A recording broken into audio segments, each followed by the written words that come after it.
உண்மை அப்படி சொல்லும்போதே என் மனசில் எஸ் சொல்லியாச்சுன்னா அதுக்கப்புறம் தான் சும்மா ஒரு ஃபார்மாலிட்டிக்கு கதை கேட்டு நம்ம கேரக்டர் என்னன்னு கேட்டு எல்லாமே போனஸாக வந்துட்டு இருந்தது. ஸோ அந்த அளவுக்கு நல்ல ஒரு கதை, எனக்கும் அதில் நல்ல ஒரு பங்கு இருக்குங்கிறது வந்து எனக்கு ரொம்ப சந்தோஷமாக இருக்குது.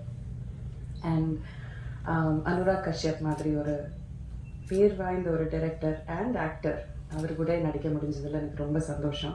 இங்கே இருக்கிற நிறைய பேர் கூட எனக்கு ஸ்க்ரீன் ஷேர் பண்ணுறதுக்கான வாய்ப்பு இல்லை, பட் எல்லாருமே ரொம்ப சிறந்த நடிகர்கள் அண்ட் டெக்னீஷியன்ஸ்.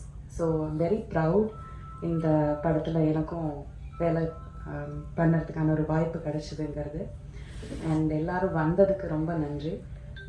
நீங்கள் ட்ரெய்லர் பார்க்கும்போதே உங்களுக்கு தெரியும் இந்த படத்தில் ஏதோ ஒன்று இருக்குது, சம்திங், ஒரு சஸ்பென்ஸ், ஒரு ஒரு உண்மை,